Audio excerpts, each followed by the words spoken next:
Bueno, y como lo hemos prometido, estamos en el Club Atlético Platense con la principal autoridad, Fernando Buen. Y para aquellos que dicen que Fernando Buen habla poco o no habla, acá está. Y está con alguien que no es oficialista, que tampoco tiene por qué ser opositor, y que no fue condicionado para las preguntas que hemos traído y que usted también ha canalizado a través de nuestra página. Bueno, gracias Fernando por acceder a esta charla. Sabés que estamos en una época de redes sociales. Sí, obviamente. Y que en la red social hay preguntas de todo tipo, de todo color. Hasta de qué cuadro sos hincha. Me queda claro. ¿Tu pelota es naranja? No. A ver, primero, lo que hablo poco, yo hablo muchísimo. Yo estoy todos los días acá en el club y hablo con decenas de socios todos los días, cara a cara.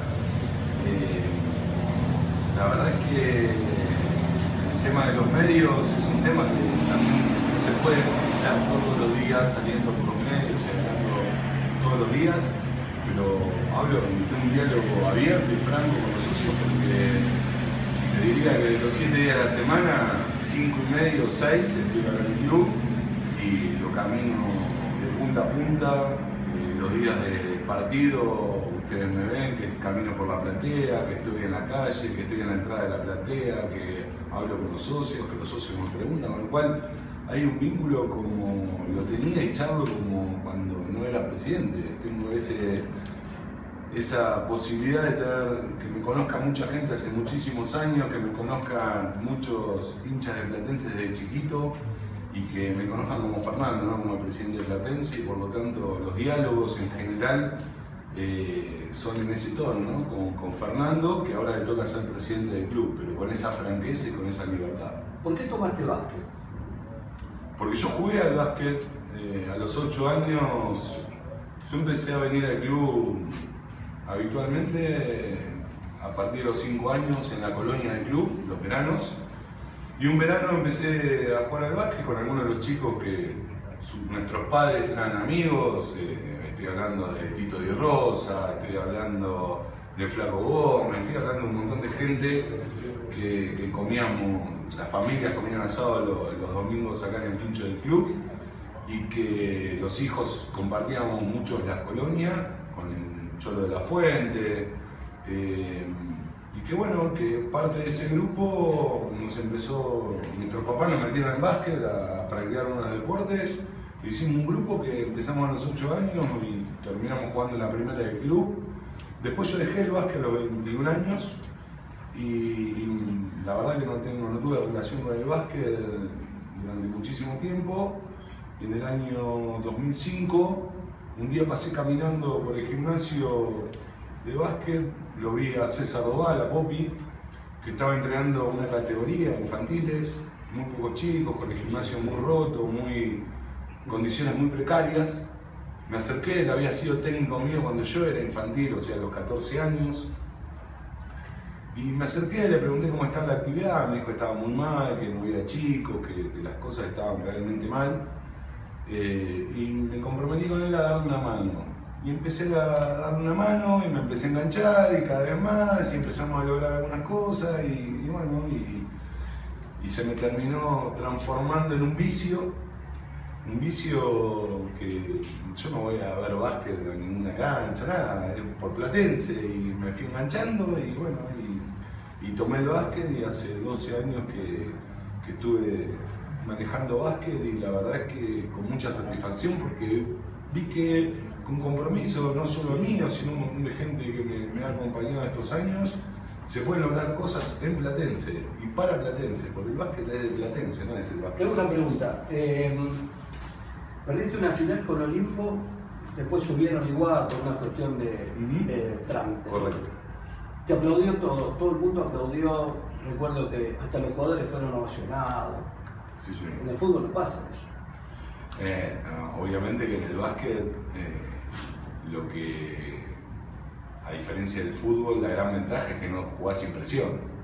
La gente viene a pasar un buen momento, en algunos casos, en otros casos a alentar, pero nunca nadie escuché chiflar a un jugador porque erraba un tiro o porque perdía los partidos. Al contrario, en general fue reconocido el mérito y porque es más, todavía tiene un espíritu muchísimo más parecido a lo amateur que a lo profesional, y los jugadores, la gente, digamos, también transmite eso para con los jugadores.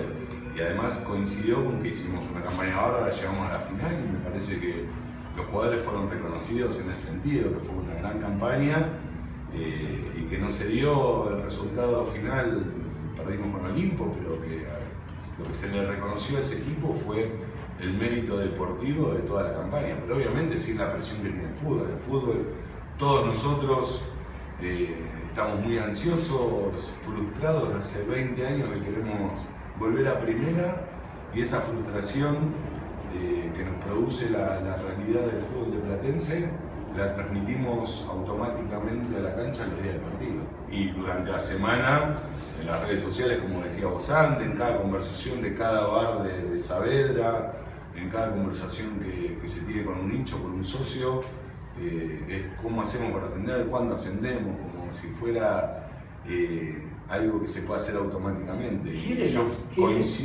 ¿Quieren ascender?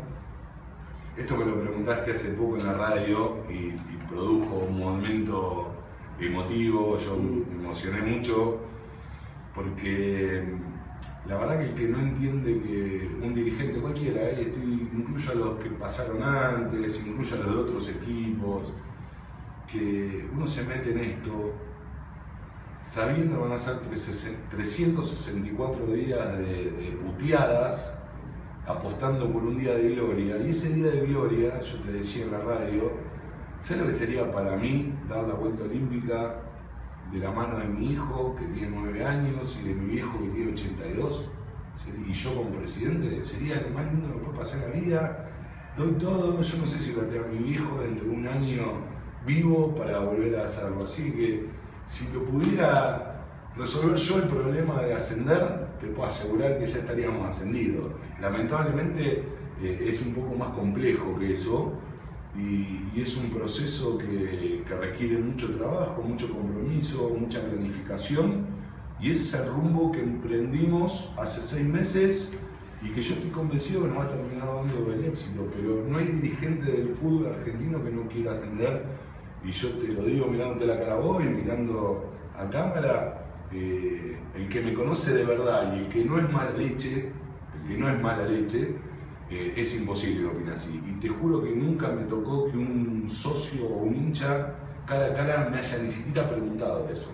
Ni siquiera tenga en duda que a mí, que me conocen desde los 5 años que estoy acá dentro del club, alguien pueda dudar de eso, y el resto de la comisión directiva, toda la gente de Platense toda la vida, puedan dudar de que alguien no está metido en esto con el único objetivo de ascender a Platense. Para ello es necesario tener un equipo tan deficitario o un presupuesto tan alto. Bueno, mirá, ahí nosotros asumimos en mitad del torneo con el presupuesto y con el plantel que era, y tenemos que administrar. El fútbol tiene un déficit importante para el presupuesto del club.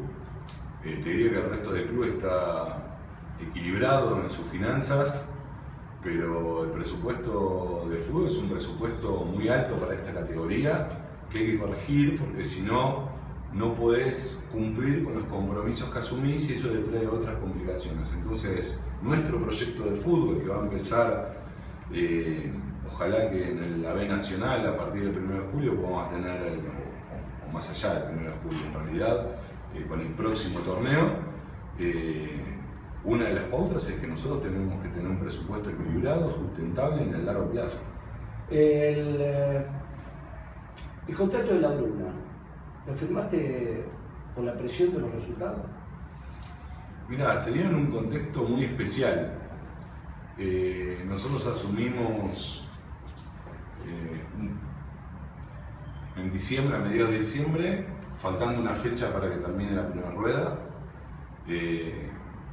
La Bruna venía haciendo una campaña espectacular, nosotros recién asumidos, y creo que había unanimidad en el consenso de Platense que La Bruna tenía que continuar como técnico. Y nosotros, un poco como hinchas y un poco como dirigentes y recién asumidos, tomamos la decisión, y yo la tomé en forma personal y me hago responsable de eso. Tomamos la decisión de hacer un contrato que está claro que es un técnico de otra categoría, con un contrato de otra categoría, y lo firmamos conscientemente de eso, siendo conscientes de lo que estábamos firmando, y yo lo firmé consciente de lo que estaba firmando. Y después, cuando se reanudó el torneo, continuó esa racha de victorias. Duró 14 partidos, 7 fueron en la primera rueda y 7 en la segunda aproximadamente. Con lo cual la decisión, me parece que en ese momento y en ese contexto era lo que teníamos que hacer como dirigentes. Pero bueno, a tu pregunta es sí, yo lo firmé convencido de que aún en ese momento... sabiendo que él superaba el doble de lo que venía ganando. Sí, porque en esas circunstancias las condiciones económicas las puso él y nosotros tuvimos muy poco margen de negociación. Aún así, creímos que había que apostar en ese momento a un equipo que venía levantando, que estaba a 5 puntos del puntero, y había que hacer el esfuerzo por ese compromiso por ascender que hablábamos antes. Nosotros estábamos convencidos y estamos convencidos de que ese es el único objetivo, y por lo tanto había que apostar a eso. Galán, ¿también entró bajo presión? Sí, lo de Lucas fue un pedido muy enérgico del técnico. Obviamente un jugador sin antecedentes, y estuvimos varios días en idas y vueltas no convencidos, pero el técnico lo vimos convencido, y si en un punto hay algunas cosas que hay que consensuar, y por lo tanto si nosotros veíamos al técnico absolutamente convencido, como lo estaba en ese momento, creímos que lo mejor para Platense era traerlo, porque lo vimos a Omar, que era su decisión, y que nos parecía que como venía el plantel y la campaña que estaba haciendo, era un tema que teníamos que confiar en él, porque cuando vos firmás un contrato, no solo es la responsabilidad del cumplimiento de ambas partes, también estás dando la confianza de lo que estás firmando. No podés contratar a un técnico y quitarle la confianza al otro día. Por lo tanto, acompañamos el pedido de Omar, con muchas discusiones, cierto, en el medio, pero finalmente accedimos al pedido